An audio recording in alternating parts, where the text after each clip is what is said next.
Okay, it'd be great to start, I guess, with a little bit of understanding as how your journey, your career path ended up in the world of IT. Yeah, how did that come about? Well, I've always had an interest in tech. I did a degree in psychology and was actively looking for roles in tech as I was coming up to graduation, but I couldn't find any opportunities for someone like me. And everyone was mandating a STEM degree. I didn't have one. I guess that the reason I went into psychology is based on the A levels and the GCSEs that I did. So I felt quite restricted from the age of 14. I ended up stumbling into a role in recruitment for an agency. I was focusing predominantly on marketing and advertising as my industry. And I think it was maybe my fourth year in recruitment, I started getting briefed a lot of digital roles, predominantly developer roles. And that really reinvigorated my interest in tech. So I started looking for local tech companies that might have an opportunity for me. Stumbled across my current organisation, 1010, saw that they had a early careers program called an academy that welcomed people from any degree discipline, any background, and thought that could be me.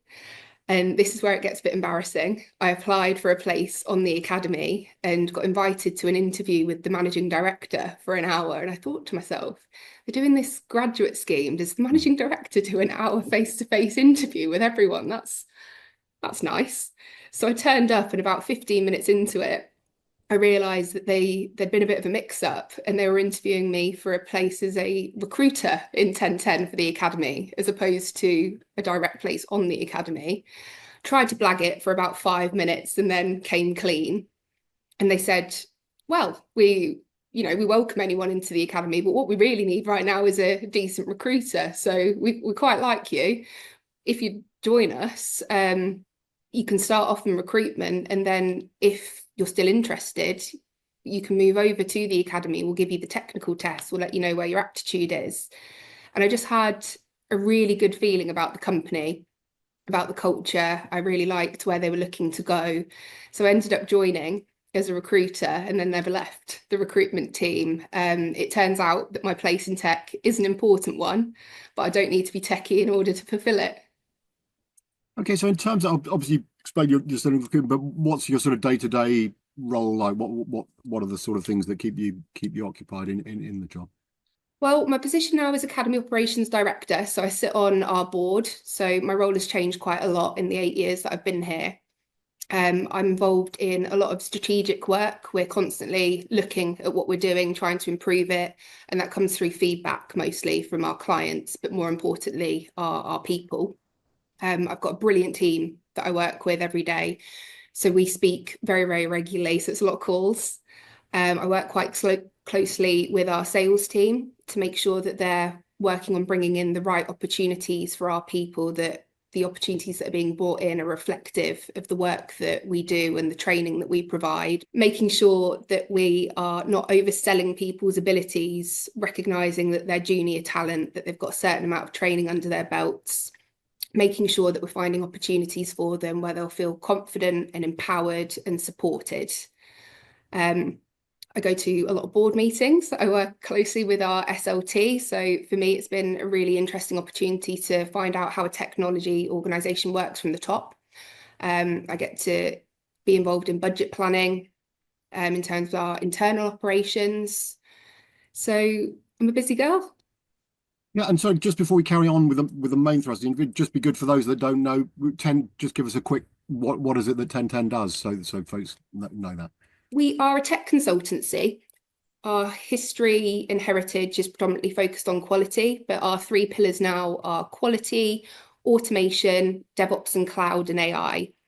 We're backed by our heritage as a strong consultancy. Our consultancy has benefited from our academy. We originally started the academy to fulfill roles in our own consultancy. And that's how we kind of fell into early careers recruitment, committing to closing the digital skills gap.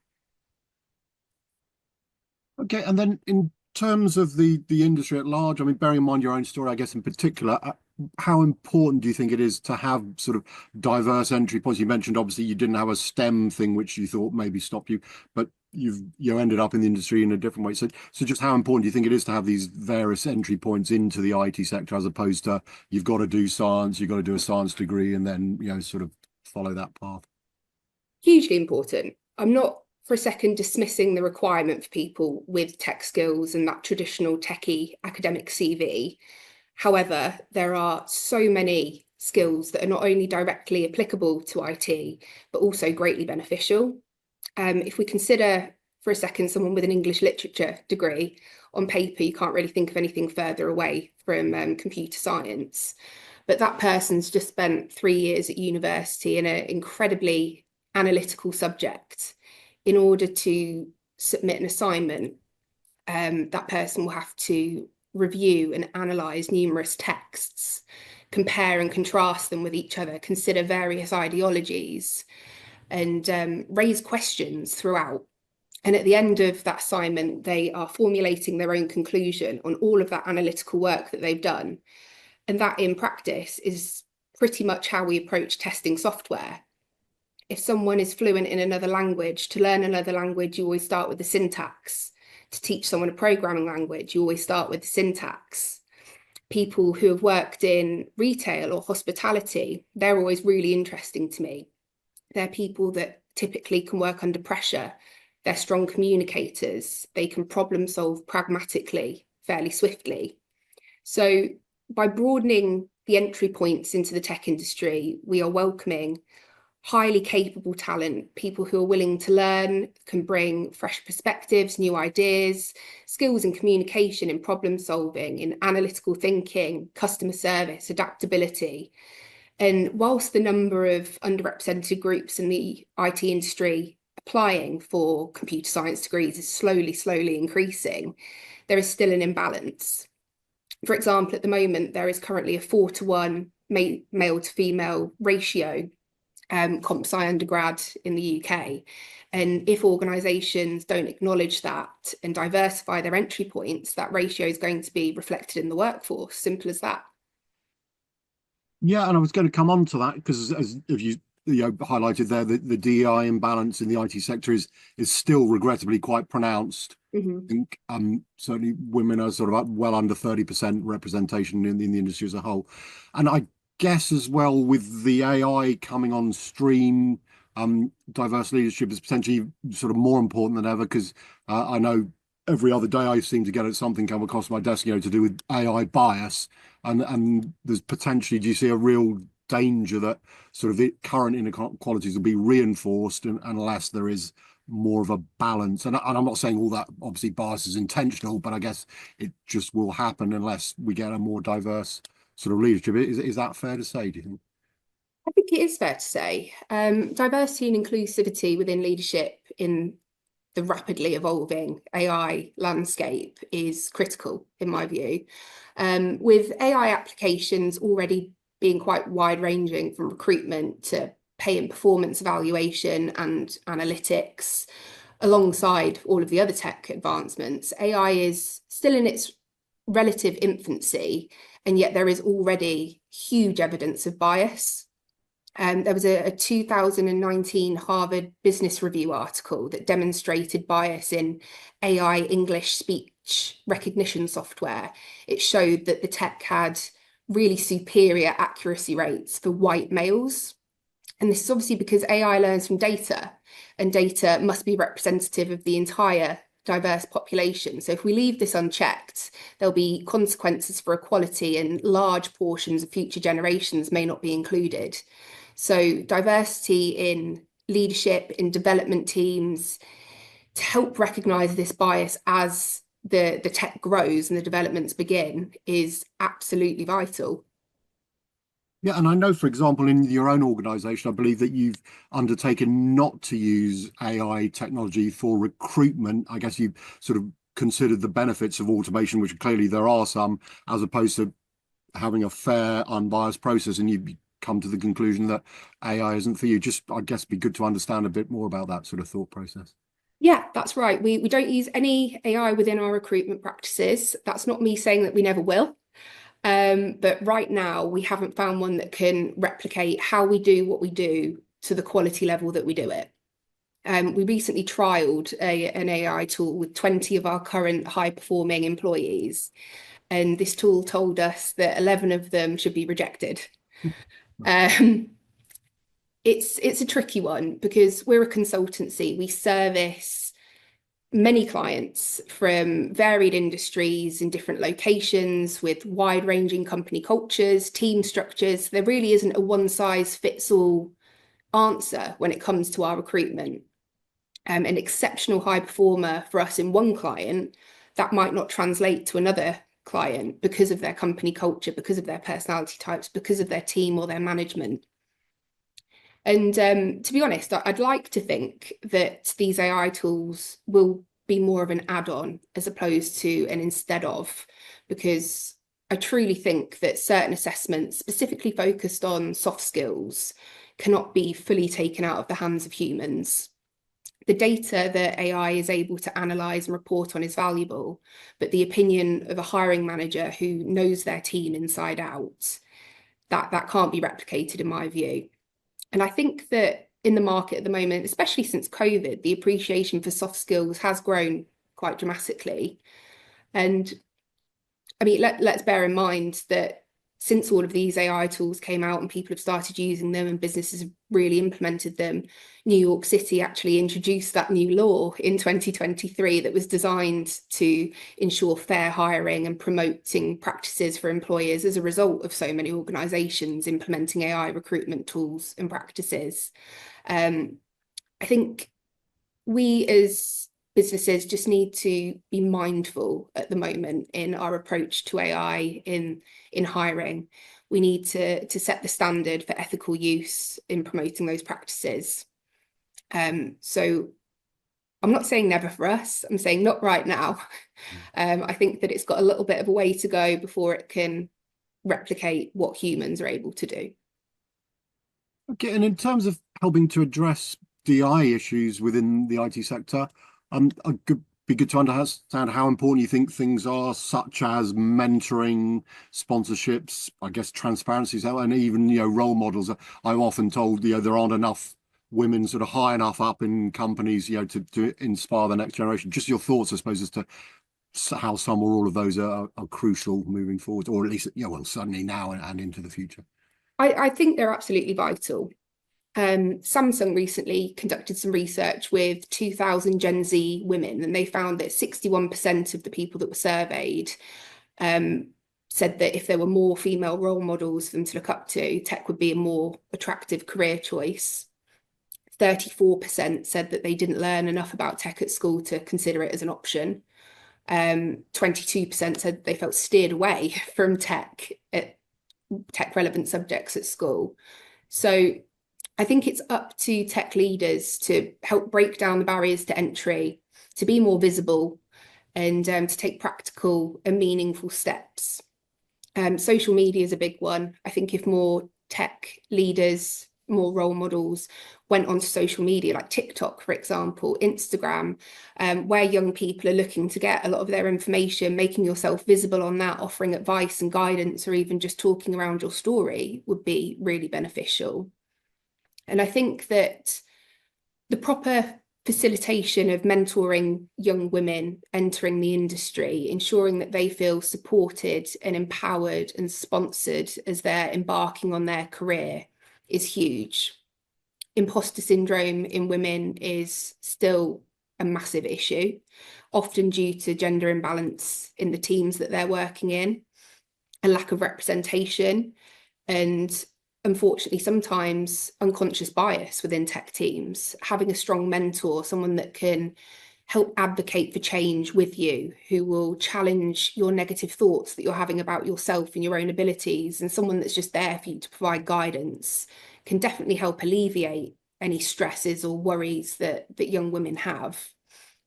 And speaking, I guess, specifically about my experience, when I was in the recruitment team, I recall very clearly that when I was trying to offer people jobs, I'd spend max 10 minutes on the phone to a male.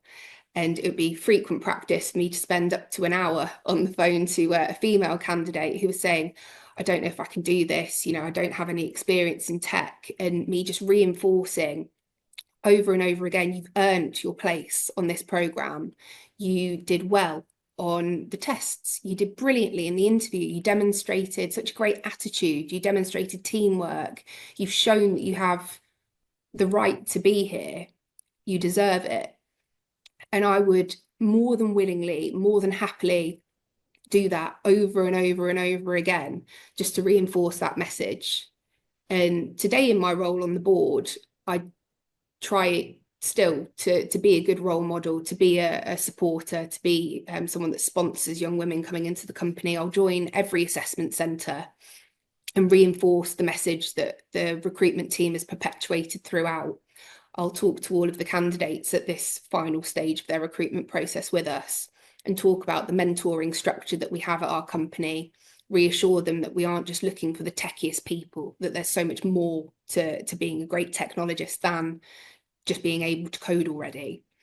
Reinforcing the importance of soft skills and a positive attitude. And following this, when a cohort of Academy consultants join us, I'll join them for an admittedly quite long chat, and I'll just talk them through my background, my achievements, my failures, my battle against imposter syndrome. It always evolves into a really great discussion during which other people will share and will offer advice to each other. And these conversations are often quoted back to me a year, 2 years down their journey with us. So I think transparency, ownership, mentoring, role models are absolutely vital. And my team and I try our very best to live by that and promote it actively. Okay, and you've already mentioned, but maybe just you might want to say a little bit more in terms of the importance of tech skills. Clearly, if you work in the tech industry, there's a lot of requirement in plenty of the job roles, I guess, to be, have some level of technical skills or at least an aptitude to pick those up. But do you think generally, though, the industry is a bit too much focused on that as opposed to understanding, as you did outline earlier, but I don't know if you want to say more just about, other relevant attributes to do with adaptability, communications, problem solving, just the sort of mindset that people can bring, which is very helpful in the IT industry. Absolutely. I mean, my view is that tech is a team sport. Communication is absolutely key, and without it, the whole thing falls apart. Soft skills such as emotional intelligence, creativity, interpersonal communication, ethical reasoning, all of these skills are necessary for leadership, for healthy growth, for adaptability, for creativity. And they're irreplaceable. The ability to understand and manage emotions and human behaviour, that's essential in fostering trust with your colleagues, resolving conflict and inspiring teams, and having adaptable critical thinking based on unexpected challenges is a skill that has to remain integral in tech. And I would argue that those skills are more important than being a really great techie. A survey actually conducted by LinkedIn showed that currently 93% of professionals marked soft skills as more important than tech skills, citing that you can teach tech skills, but you can't teach necessarily soft skills as easily. So I don't think I'm alone in recognising this. And in our recruitment practices in the academy, I would much rather hire someone with exceptional soft skills, with the right attitude, than someone who is already absolutely brilliant in terms of their tech skills. I would pick the soft skills every time. Okay, and just in sort of finishing, broaden out the conversation a little bit, I suppose. And why do you think there are particular reasons, or why is it that far too many businesses, sadly, I mean, within the IT sector, and I guess just more generally, they still don't get it that a lack of a credible DI strategy is sort of limiting to a certain extent, because obviously if folks don't see themselves represented within an organization as a potential customer, they may well go somewhere else. So what's going wrong? Why is the DEI message not, striking a chord with everyone? Right. My simple answer: complacency, short-term thinking, and outdated mindsets. Some organisations misunderstand D&I as a box-ticking exercise, as a compliance requirement rather than a strategic advantage, and that's their loss. They focus on meeting quotas instead of embedding inclusivity truly into their culture, into their recruitment, into their leadership structures. And as a result, they really miss the true value of D&I, which is that diversity fuels creativity and innovation and ultimately market growth. They may fail to see the link between DEI and business performance. The data's there, it's clear. Diverse teams outperform. And despite this, businesses just still fail in some instances to make the connection between DEI and long-term profitability. And some leaders, I think, resist investing in DEI because they don't see the immediate ROI. But diversity isn't about quick wins. It's about building a resilient, adaptable workforce that can respond to changing market demands and consumer needs. And the next generation of employees and customers, particularly Gen Z, expect businesses to promote diversity and inclusivity. So for the organisations that aren't prioritising that at the moment, they risk losing top-tier talent and becoming ultimately irrelevant, I guess, in the eyes of socially conscious consumers. Yes, I suppose on a positive side, as you say, the younger generations, if you like, have DI almost inbuilt, so Yeah. that's good. But obviously, there's a way to go until their, I suppose, influences within the workplace. But just sort of final thoughts. I mean, you've been in, I think you said eight years, so hopefully you've seen some changes for the good within the IT sector, but more to be done. And I suppose I have to ask, and I mean, I know some people, we have to tread on eggshells or not, but there's clearly a certain pushback from the other side of the Atlantic, at least when it comes to some of these issues, and therefore the debate's getting a bit muddy. Just your thoughts, I suppose, on as to how optimistic you are things can keep progressing. Do you worry there's going to be any backlash and people are going to sort of take their lead from what's going on there and sort of shut down all this? I mean, clearly lots of companies already apparently removing sort of words and stuff from their website so they don't get. I mean, it's a difficult situation. But are you at all worried about it, or do you think the sort of the proper approach will win out, if you like? Well, in my 8 years, I've definitely seen some positive changes in the IT sector when it comes to DE&I. The industry on the whole, I think, has listened relatively well to the well-documented diversity challenges it was facing and has taken proactive actions to respond and rewrite what's going on. I guess a part of that is the rise in interest in recruit, train, deploy early careers models such as 1010s. It's allowing organisations to bring in diverse junior talent relatively risk-free, build them into their own teams. But I think inclusivity practices are where the main work still needs to be done to ensure that organisations are empowering, looking after, and then ultimately retaining that diverse talent. With regards to the second part of your question, I absolutely am fearing a backlash off the back of what's going on the other side of the Atlantic. It's a scary time. I mean, the US president, what was it that he called DEI programs? It was dangerous, demeaning, and immoral. And I find that petrifying.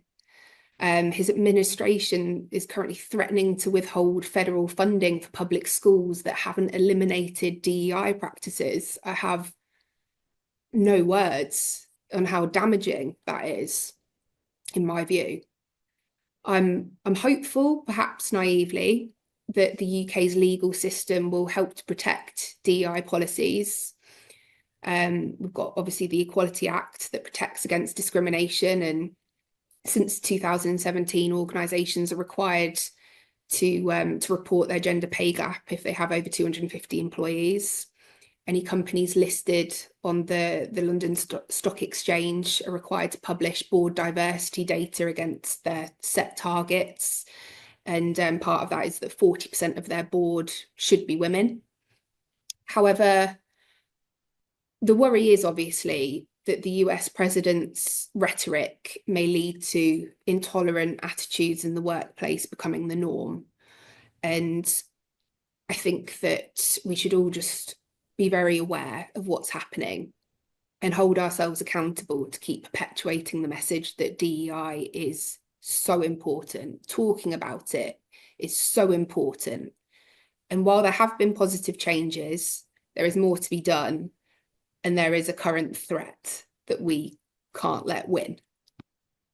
And just maybe finally, do you think the major problem is that people just don't understand what DEI really means, and that they do think it's like a sort of, quotas and all the rest of it, whereas fundamentally it's just encouraging everyone in the same way when you go to university, you bump into so many people from so many different backgrounds, cultures, and it just helps you be more aware of a person. It's a similar sort of trying to encourage your mindset. So, if you can encourage, so you understand that your customers are male, female, etc., not just a certain type, and that's what's important, just to have an open mind to understand the importance of getting different people, different backgrounds, etc.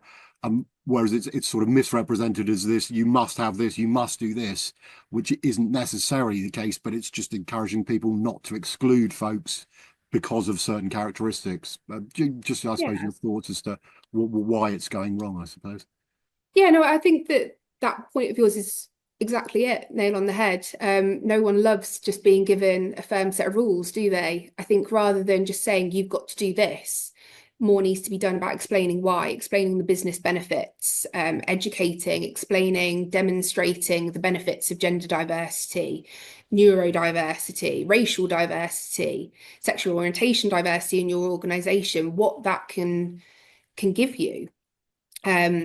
Explaining that varied perspectives means more innovation, improved collaboration, inclusivity, and educating people that, well, by giving them examples that are relevant and pertinent to their own business, I think would be much more valuable than just giving people a set of targets that they need to hit and not giving the context as to why.